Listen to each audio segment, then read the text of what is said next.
चलिए और अब अगली खबर आपको बता देते हैं छत्तीसगढ़ से, जहां पर छत्तीसगढ़ में नई तबादला नीति तैयार की गई है और इस नीति के आधार पर मंत्री ही राज्य स्तर के विभागीय तबादले करेंगे। तबादला नीति 3 साल से इस पर रोक लगी हुई थी और मंत्रियों की उप समिति ने सीएम से सिफारिश की थी, जिसके बाद इस नीति को तैयार किया गया है और इस नीति के आधार पर ही मंत्री राज्य स्तर के विभागीय तबादले करेंगे। आपको बता दें कि ये जो नीति है, तबादला नीति, ये 3 सालों से बंद थी, इस पर 3 सालों से रोक लगाई गई थी और अब इस नीति को तैयार किया गया है। छत्तीसगढ़ से ये आपको खबर बता रहे हैं, जहां पर नई तबादला नीति तैयार की गई है। मंत्री राज्य स्तर के विभागीय तबादले करेंगे और तबादला नीति 3 सालों से बंद थी, जो कि अब शुरू कर दी गई है। मंत्रियों की उप समिति ने सीएम जो भूपेश बघेल उनसे सिफारिश की थी और उसके बाद ही इस नीति को तैयार किया गया है। छत्तीसगढ़ से ये बड़ी खबर।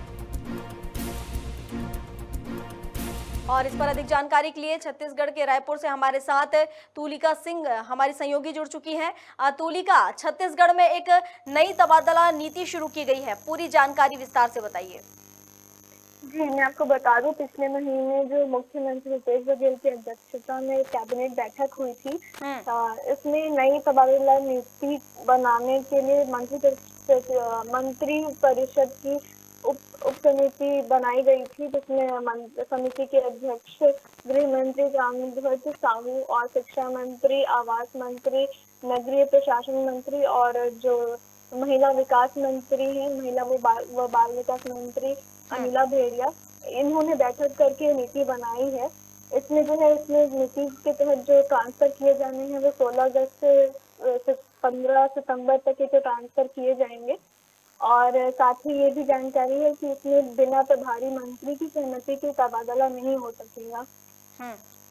जी, 3 सालों जी बोले। जी, मैं आपको बता दूं कि ये जो 15 अगस्त 2021 से पहले जो कार्य कर रहे थे जो अधिकारी, उन्हीं का इसमें इसके तहत ट्रांसफर होगा। उसके बाद जो अधिकारी जो कार्यरत हुए थे उनका ट्रांसफर इसमें नहीं होगा। साथ ही आदिवासी इलाकों में जो अधिकारी अभी भी पदस्थ हैं, उनकी जो ट्रांसफर की संभावना है वो अभी भी कम जताई जा रही है, क्योंकि उनके काम के लिए जो एफडीदार जो आने हैं वो लोग आएंगे, तभी जो इनको कार्य मुक्त वहाँ से किया जाएगा। तुलिका, आप बने रहिए हमारे साथ, हम अगली खबर पर आपसे चर्चा करेंगे, लेकिन उससे पहले दर्शकों को वो खबर बता दें। ये हम आपको बड़ी खबर रायपुर से दे रहे थे, जहां पर तबादला नीति जो कि 3 सालों से बंद थी, अब उसे शुरू कर दिया गया है। छत्तीसगढ़ की नई तबादला नीति तैयार कर ली गई है और जिसके आधार पर मंत्री राज्य स्तर के विभागीय तबादले करेंगे और मंत्रियों की उप समिति ने सीएम भूपेश बघेल से सिफारिश की थी, जिसके बाद ये नीति तैयार की गई है और अब जो कि 3 सालों से बंद थी, इस नीति को फिर से शुरू किया जाएगा।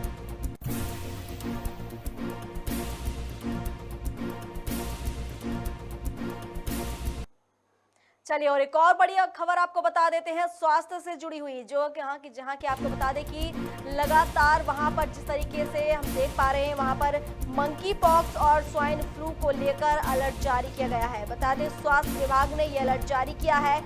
प्रदेश में स्वाइन फ्लू के 11 मरीज मिले हैं, जिसके बाद ये अलर्ट जारी किया है।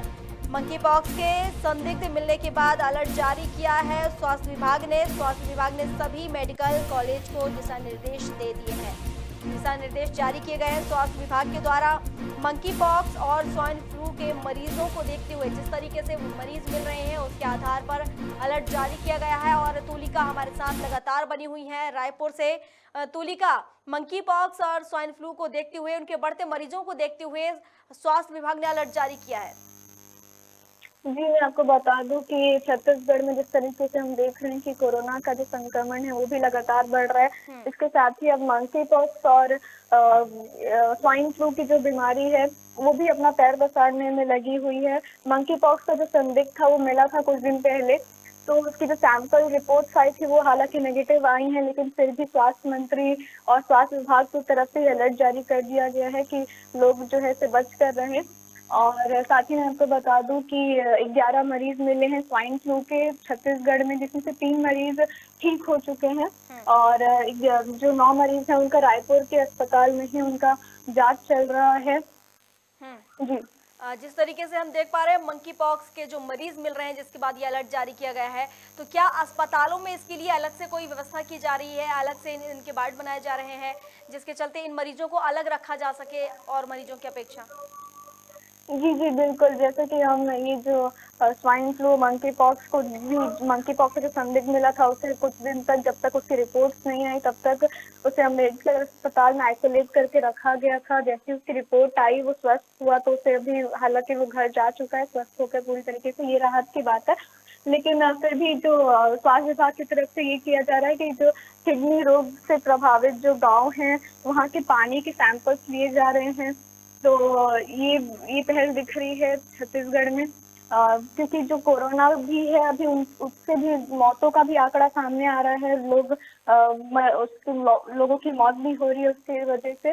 तो स्वाइन फ्लू, मंकी पॉक्स और ये कोरोना और जो बारिश अभी क्योंकि बरसाती मौसम चल रहा है, तो उससे भी होने वाली जो बीमारियां हैं, उसके लिए भी अलर्ट जारी किया गया है।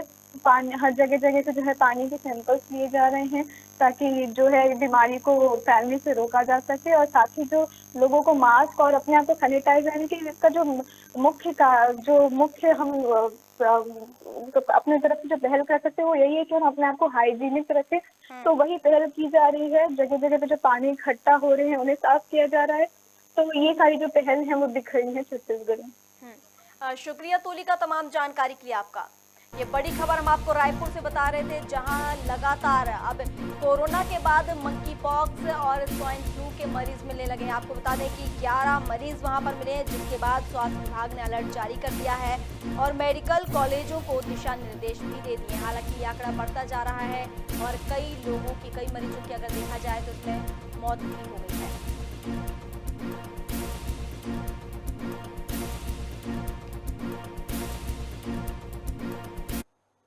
चलिए और एक और बड़ी खबर आपको बता देते हैं, जो कि दतिया से है, जहां पर गृह मंत्री नरोत्तम मिश्रा ने पौधारोपण किया है। ये बड़ी खबर आपको दतिया से हम बता रहे हैं। आपको बता दें, अंकुर अभियान के तहत गृह मंत्री नरोत्तम मिश्रा ने पौधारोपण किया है और न्यू कलेक्ट्रेट परिसर में उन्होंने नीम का पौधा लगाकर पौधारोपण किया है। ये बड़ी खबर आपको बता रहे हैं दतिया से, जहां पर गृह मंत्री नरोत्तम मिश्रा ने पौधारोपण किया। अंकुर अभियान के तहत पौधारोपण किया है मिश्रा ने और न्यू कलेक्ट्रेट परिसर में उन्होंने नीम का पौधा लगाया है। इस वक्त की बड़ी खबर आपको बता रहे हैं, जहां गृह मंत्री डॉक्टर नरोत्तम मिश्रा ने पौधारोपण किया है दतिया में और दतिया के न्यू कलेक्ट्रेट परिसर में उन्होंने नीम का एक पौधा लगाया है। अंकुर अभियान के तहत उन्होंने पौधारोपण किया है।